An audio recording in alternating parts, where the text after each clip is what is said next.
शांति। आज 3 फरवरी 2024 की साकार मुरली। आज बाबा ने कहा, मीठे बच्चे, सौदर्शन चक्रधारी भव। तुम्हें लाइट हाउस बनना है। अपने को आत्मा समझो, इसमें गफलत नहीं करो। प्रश्न, तुम सबसे वंडरफुल स्टूडेंट हो। कैसे? उत्तर, तुम रहते गृहस्थ व्यवहार में हो। शरीर निर्वाह के लिए 8 घंटा कर्म भी करते हो, साथ साथ भविष्य 21 जन्मों के लिए भी 8 घंटा बाप समझ बनाने की सेवा करते हो। सब कुछ करते बाप और घर को याद करते हो। यही तुम्हारी वंडरफुल स्टूडेंट लाइफ है। नॉलेज बहुत सहज है। शिव पावन बनने की मेहनत करते हो। ओम शांति। बाप बच्चों से पूछते हैं, नंबरवार पुरुषार्थ अनुसार मूल वतन भी नंबरवार जरूर याद आता होगा। बच्चों को यह भी जरूर याद आता होगा कि हम पहले शांति धाम के रहने वाले हैं, फिर आते हैं सुख धाम में। यह तो जरूर अंदर में समझते होंगे। मूल वतन से लेकर यह जो सृष्टि का चक्र है वो कैसे फिरता है, यह बुद्धि में है। इस समय हम ब्राह्मण हैं, फिर देवता, क्षत्रिय, वैश्य, शूद्र बनेंगे। यह तो बुद्धि में चक्र चलना चाहिए ना। बच्चों की बुद्धि में ये सारी नॉलेज है। बाप ने समझाया है। आगे नहीं जानते थे, अभी तुम ही जानते हो। दिन प्रतिदिन तुम्हारी वृद्धि होती रहेगी। बहुतों को सिखलाते रहते हो। जरूर पहले तुम ही सौदर्शन चक्रधारी बनेंगे। यहाँ तुम बैठे हो, बुद्धि से जानते हो वो हमारा बाप है। वही सुप्रीम टीचर है, सिखलाने वाला। उसने ही समझाया है हम 84 का चक्र कैसे लगाते हैं।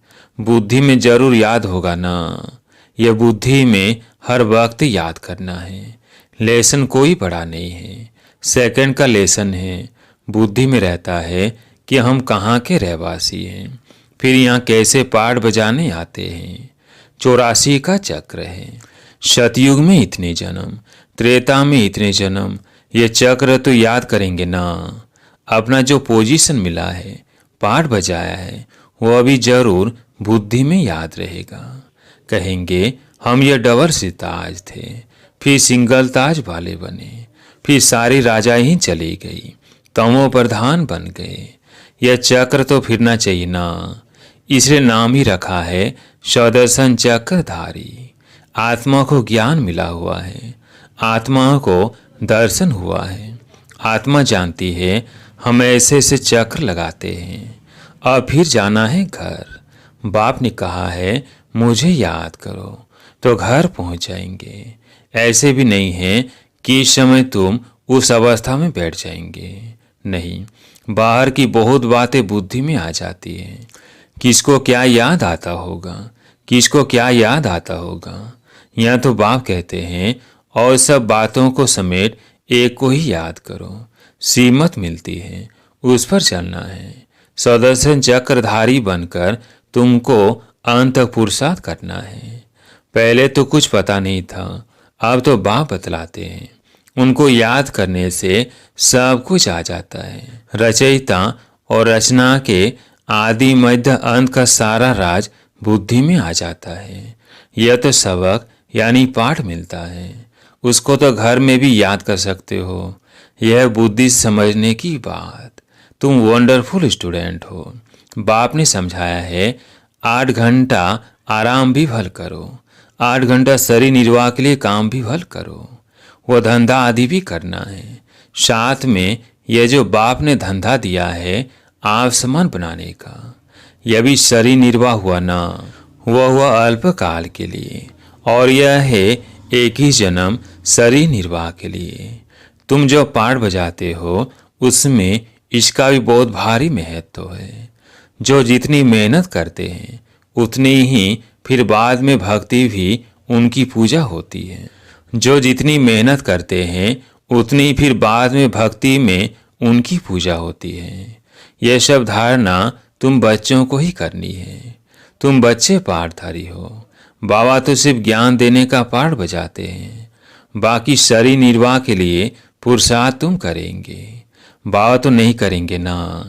बाबा तो आते ही हैं बच्चों को समझाने के लिए कि वर्ल्ड की हिस्ट्री ज्योग्राफी कैसे कैसे रिपीट होती है, चक्र कैसे फिरता है, ये समझाने के लिए ही आते हैं।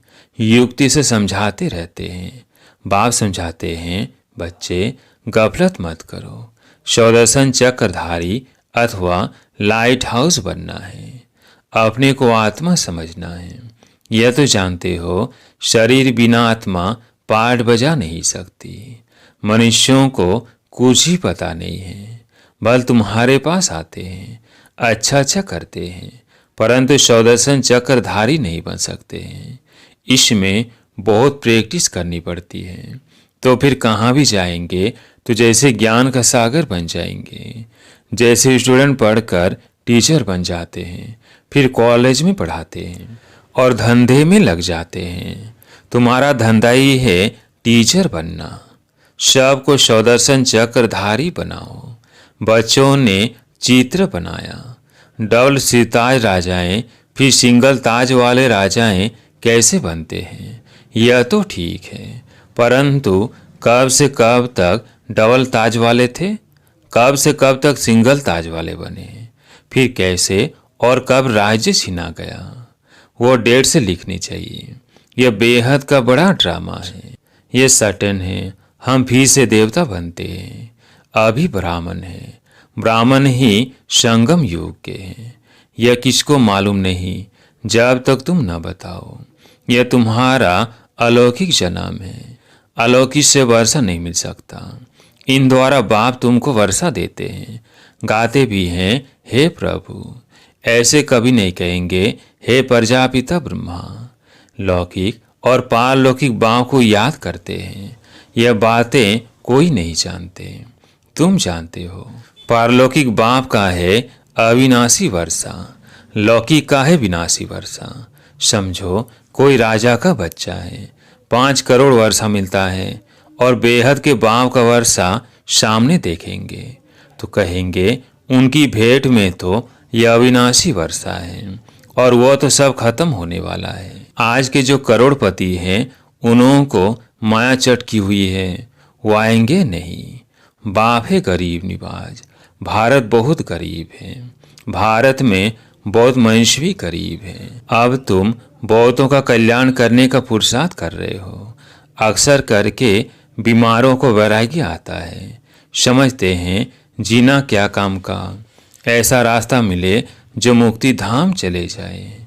दुख से छूटने लिए मुक्ति मांगते हैं, सतयुग मांगते नहीं, क्योंकि वहाँ दुख नहीं है। यह बातें अभी तुम समझते हो। बाबा के बच्चे वृद्धि को पाते रहेंगे। जो सूर्यवंशी चंद्रवंशी देवता बनने वाले हैं वही आकर ज्ञान लेंगे, नंबर और पुरुषार्थ अनुसार। यह ज्ञान बाप बिगर कोई दे नहीं सकते। अब तुम बेहद के बाप को छोड़ कहाँ भी नहीं जाएंगे। जिनका बाप के साथ लव है वो समझ सकते हैं। नॉलेज तो बहुत सहज है, बाकी पावन बनने में माया विघ्न डालती है। कोई बात में गफलत की तो गफलत से ही हारते हैं। इनका मिसाल बॉक्सिंग से अच्छा लगता है। बॉक्सिंग में 1-2 से जीत पहनते हैं। बच्चे जानते हैं माया हमको हरा देती है। बाप कहते हैं मीठे बच्चे अपने को आत्मा समझो। बाप खुद समझते हैं, इसमें मेहनत है। बाप युक्ति बहुत सहज बताते हैं। हम आत्मा हैं, एक शरीर छोड़ दूसरा लेते हैं, पाठ बजाते हैं। बेहद बाप के बच्चे हैं। यह अच्छी रीति पक्का करना है। बाबा फील करते हैं माया इनका बुद्धि योग तोड़ देती है। नंबरवार तो है ही। इसी हिसाब से राजधानी बनती है। सब एक रस हो जाए तो राजा ही ना बने। राजा रानी प्रजा साहूकार सब बनने हैं। यह बातें तुम्हारे सिवाय कोई नहीं जानते हैं। हम अपनी राजधानी स्थापन कर रहे हैं। ये सब बातें तुम्हारे में भी अनन्य जो है उनको याद रहती है। यह बातें कभी भूलनी नहीं चाहिए। बच्चे जानते हैं, हम भूल जाते हैं। नहीं तो बहुत खुशी रहनी चाहिए। हम विश्व के मालिक बनते हैं। पुरुषार्थ से ही बना जाता है, सिर्फ कहने से नहीं। बाबा तो आने से ही पूछते हैं, बच्चे सावधान, सौदर्शन चक्रधारी होकर बैठे हो। बाप भी सौदर्शन चक्रधारी है ना, जो इसमें प्रवेश करते हैं। मनुष्य तो समझते हैं विष्णु है सौदर्शन चक्रधारी। उनको यह पता ही नहीं है कि यह लक्ष्मी नारायण है। इन्हों को ज्ञान किसने दिया? जिस ज्ञान द्वारा इन्होंने यह लक्ष्मी नारायण का पद पाया। दिखाते हैं सौदर्शन चक्र से मारा। तुमको यह चित्र बनाने वालों पर हंसी आती है। विष्णु है निशानी कंबाइंड गृहस्थ आश्रम की। चित्र शोभता है, बाकी यह कोई राइट चित्र नहीं है। पहले तुम नहीं जानते थे चार भुजा वाला यहाँ कहाँ से आया। इन सब बातों को तुम्हारे में भी नंबर 1 जानते हैं। बाप कहते हैं सारा मदा तुम्हारे पुरुषार्थ पर है। बाप की याद से ही पाप कटते हैं। सबसे जास्ती नंबर 1 यह पुरुषार्थ चलना है। टाइम तो बाप ने दिया है, गृहस्थ व्यवहार में भी रहना है, नहीं तो बच्चों आदि को कौन संभालेगा। वह सब कुछ करते भी प्रैक्टिस करनी है, बाकी और कोई बात नहीं है। श्री कृष्ण के लिए दिखाया है। अकासुर बकासुर आदि को सौदर्शन चक्र से मारा है। अब ये तुम समझते हो। चक्र आदि की तो बात ही नहीं, कितना फर्क है। यह बाप ही समझाते हैं। मनुष्य मनुष्य को समझा नहीं सकते। मनुष्य मनुष्य की सदगति कर नहीं सकते। रचता और रचना के आदि मध्य अंत का राज कोई समझा नहीं सकेंगे। सौदर्शन चक्र का अर्थ क्या है, सो भी अब बाप ने ही समझाया है। शास्त्रों में तो कहानियां ऐसी बनाई हैं जो बात मत पूछो। देवताओं को भी हिंसक बना दिया है। अब इन सब बातों पर एकांत में बैठ विचार सागर मंथन करना होता है। रात्रि को जो बच्चे पहरा देते हैं उन्हें टाइम बहुत अच्छा मिलता है। वो बहुत याद कर सकते हैं। बाप को याद करते सौदर्शन चक्र भी फिराते रहो। याद करेंगे तो खुशी में नींद भी फिर जाएगी। जिसको धन मिलता है वो बहुत खुशी में रहता है, कभी झूठ के नहीं खाएगा। तुम जानते हो हम एवर हेल्दी वेल्दी बनते हैं, तो इसमें अच्छी रीति लग जाना चाहिए। यह बाप जानते हैं ड्रामा अनुसार जो कुछ चलता है वो ठीक है, फिर भी पुरुषार्थ कराते रहते हैं। अब बाप शिक्षा देते हैं। ऐसे बहुत है जिनमें न ज्ञान है न योग है। कोई बुद्धिवान विद्वान आदि आ जाए तो बात कर न सके। सर्विसुल बच्चे जानते हैं हमारे पास कौन कौन समझाने वाले अच्छे हैं। फिर बाप भी देखते हैं यह बुद्धिवान पढ़ा लिखा आदमी अच्छा है और समझाने वाला बुद्धू है, तो खुद प्रवेश कर उनको उठा सकते हैं। तो जो सच्चे बच्चे हैं वो कहते हैं हमारे में तो इतना ज्ञान नहीं था जितना बाप ने बैठ इनको समझाया। कोई को तो अपना अहंकार आ जाता है। यह भी उनका आना मदद करना ड्रामे में पार्ट नूंधा हुआ है। ड्रामा बड़ा विचित्र है, यह समझने में बड़ी विशाल बुद्धि चाहिए। अब तुम बच्चे जानते हो हम वो राजधानी स्थापन कर रहे हैं जिसमें सब गोरे ही गोरे थे, काले वहां होते नहीं। यह भी तुम गोरा और काला चित्र बनाकर लिखो। 63 जन्म काम चिता पर बैठ ऐसे काले बन पड़े हैं, आत्मा ही बनी है। लक्ष्मी नारायण का भी काला चित्र बनाया है। यह नहीं समझते कि आत्मा काली बनती है। यह तो सतियों के मालिक गोरे थे, फिर काम चिता पर बैठने से काले बनते हैं। आत्मा पूर्ण जन्म लेते लेते तमो प्रधान बनती है, तो आत्मा भी काली और शरीर भी काला हो जाता है। तो हंसी हंसी में पूछ सकते हो लक्ष्मी नारायण को कहाँ काला कहाँ गोरा क्यों दिखाया है? कारण ज्ञान तो है नहीं। श्री कृष्ण ही गोरा फिर श्री कृष्ण ही सांवरा क्यों बनाते हैं? यह तो तुम अभी जानते हो। तुमको अभी ज्ञान का तीसरा नेत्र मिला है। अच्छा, मीठे मीठे सिकिलदे बच्चों प्रति माता पिता बाप दादा का याद प्यार और गुड मॉर्निंग। रूहानी बाप की रूहानी बच्चों को नमस्ते।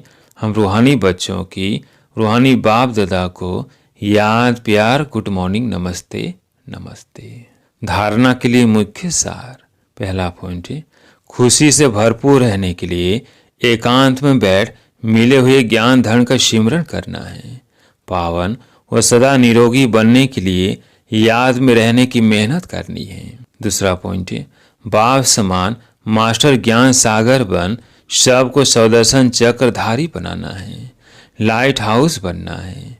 भविष्य की जन्म के शरीर निर्वाह के लिए रूहानी टीचर जरूर बनना है। आज प्यारे मिठवा का वरदान, त्रिकालदर्शी स्थिति द्वारा तीनों कालों का स्पष्ट अनुभव करने वाले मास्टर नॉलेजफुल भव। त्रिकालदर्शी स्थिति द्वारा तीनों कालों का स्पष्ट अनुभव करने वाले मास्टर नॉलेजफुल भव। जो त्रिकालदर्शी स्थिति में स्थित रहते हैं वो एक सेकंड में तीनों कालों का स्पष्ट देख सकते हैं। कल क्या थे, आज क्या है और कल क्या होंगे, उनके आगे सब स्पष्ट हो जाता है। जैसे कोई भी देश में जब टॉप पॉइंट पर खड़े होकर सारे शहर को देखते हैं तो मजा आता है, ऐसे ही संगम युग टॉप पॉइंट है। इस पर खड़े होकर तीनों कालों को देखो और फलक से कहो कि हम ही देवता थे और फिर से हम ही बनेंगे। इसी को कहते हैं मास्टर नॉलेजफुल। स्लोगन, हर समय अंतिम घड़ी है, इस स्मृति से एवर रेडी बनो। हर समय अंतिम घड़ी है, इस स्मृति से एवर रेडी बनो। अच्छा, ओम शांति।